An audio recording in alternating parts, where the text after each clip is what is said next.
Bismillahirrahmanirrahim. So, I'm continuing with this series of eminent Arab scientists, and today I will talk about Ibn Nafis.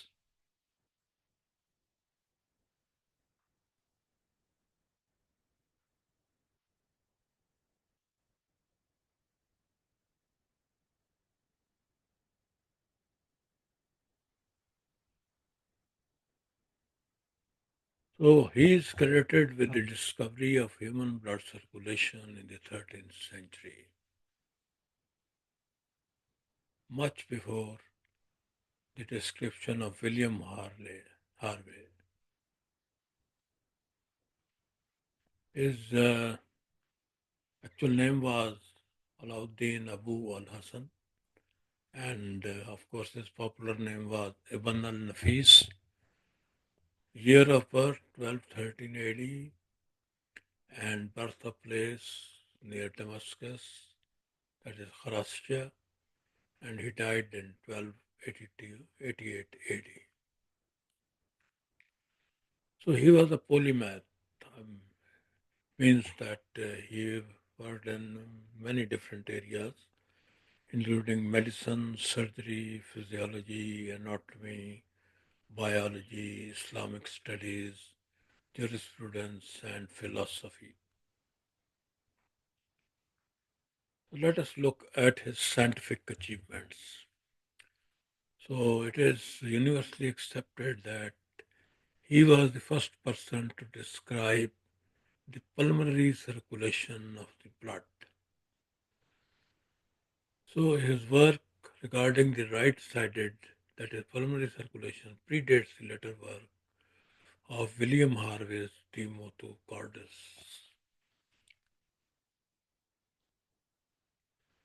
So this is a diagram of pulmonary circuit. I will not go in its details, but he was the person who first understood it and described it. He is also credited to be the first to provide an insight of the coronary circulations, that is, the blood vessels which are supplying blood to the heart itself. So he said that nutrients for heart are extracted from the coronary arteries, and it is very true.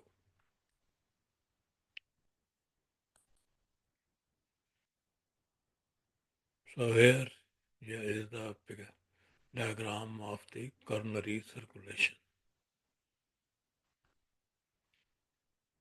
And he also provided the concept of capillary circulation.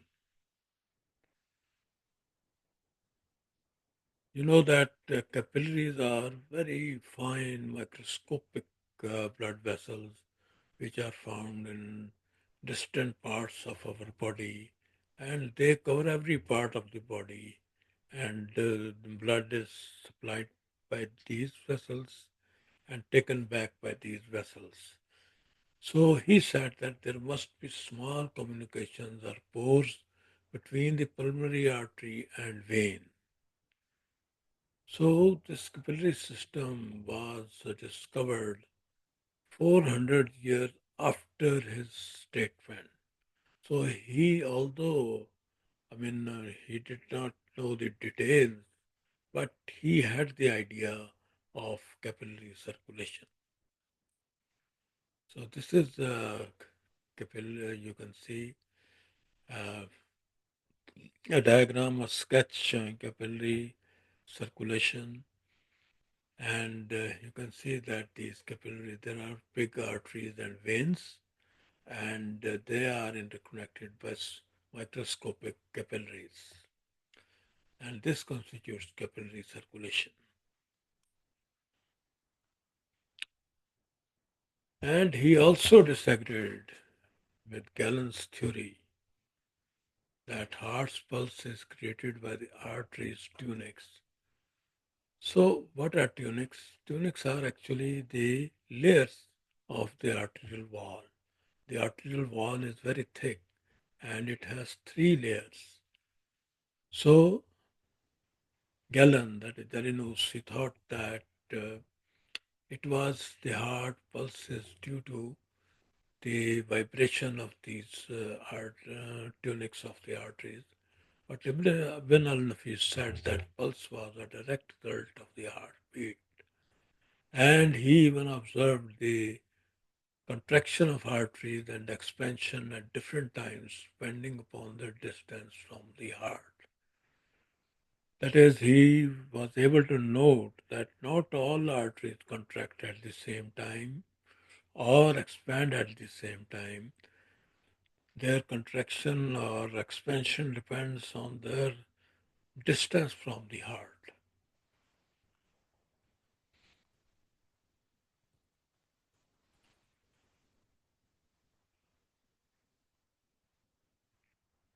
And he also was able to describe or to state that arteries contract when the heart expands and the arteries expand when the heart contracts. That is, it is the converse. When heart contracts, arteries expand, and when heart expands, arteries contract.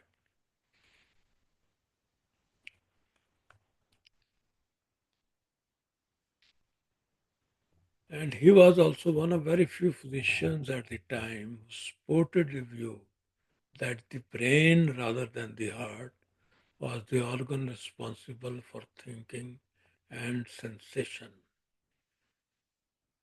You know that even in our literature, all the importance is given to heart, the heart feelings and words like that. So, but even in that period, he was able to state that it is not the heart, it is the brain which thinks and all the sensations which are, for example, pain sensation or taste, etc. They are processed in the brain, not in heart. He is also credited, Ibn al-Nafis is also credited with providing the earliest recording reference for the concept of metabolism. He wrote that both the body and its parts are in continuous state of dissolution and nourishment, so they are inevitably undergoing permanent change. So in metabolic, it is exactly definition of metabolism. And he was able to make a statement about this also much earlier than modern science. And in his book Al-Mughza, he distinguished the difference between kidney stones and bladder stones. He did so by studying their pathogenesis and clinical picture. Now we know that kidney stones are found by calcium, uric acid, etc., and bladder stones have different shape and also different constituents. And he also discussed the difference between kidney and bladder infection, different types of inflammatory and non-inflammatory renal swellings, the conservative management of renal stones, and commonly used and well-known lithotriptic medicaments. So inflammation, as you all know, is the body's normal response to injury or infection, and it is characterized by redness, heat, swelling, pain, and loss of function. And the word lithotriptic means the having the quality of or used for dissolving or destroying stone in the bladder or kidneys. So he had all these concepts which modern science described only in last century or so. So in that period, you can say about 1,000 years ago, he had these concepts.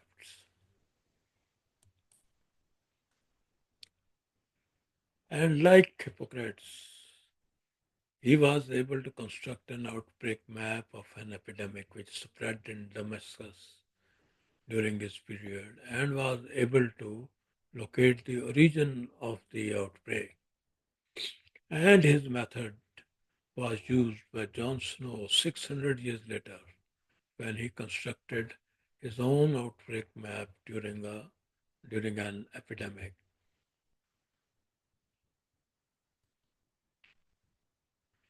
So we can conclude that Ibn al-Nafis was one of very few physicians of his time, if not the only one, who contributed noticeably to the science of physiology and tried to push it beyond the hatch of the Greco-Roman tradition.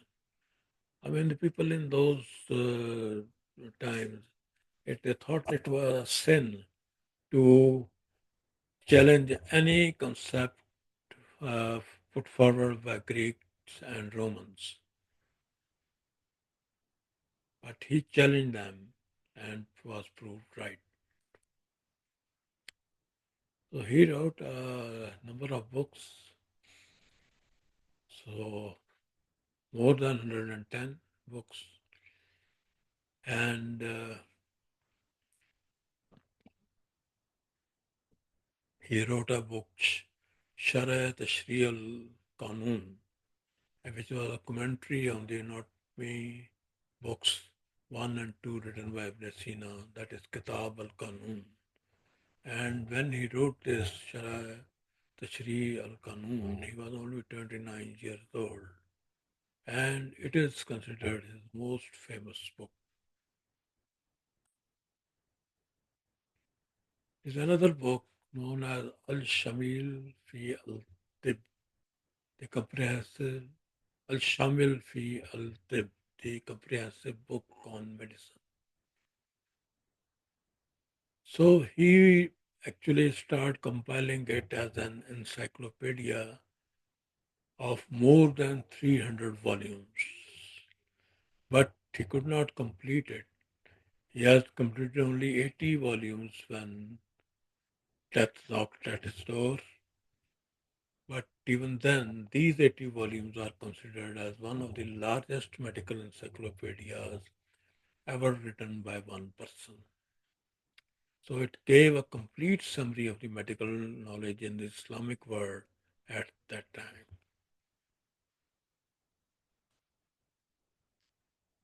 Now, some facts of life. He was appointed as the chief physician of al-Nasri Hospital, founded by Sultan Salahuddin Ayyubi, where he taught and practiced medicine for several years.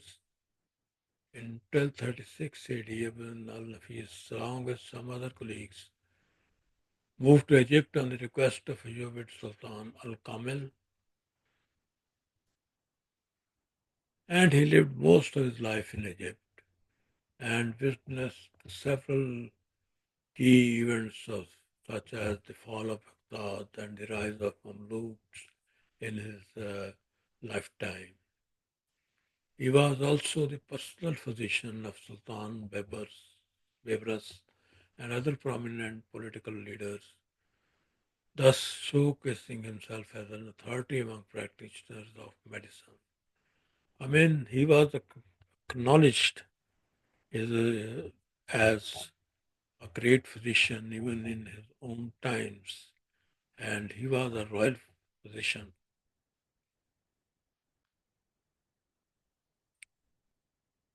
So these are the references for this vlog. So here are some artifacts related to him. This is an autographed manuscript, means written by in his own handwriting, which is present in Lane Library, Stanford University School of Medicine. And this is a leaf from another book written by Ibn al-Nafis. This is not his own handwriting, but some other person wrote it. And next episode will be Ibn Rushd. And there is an important uh, notice that is, inshallah, I will proceed for Umrah on 15th March 2025 and I will return on 30th March. So during this period, my channel will remain suspended. I will start it, inshallah, immediately after Eid.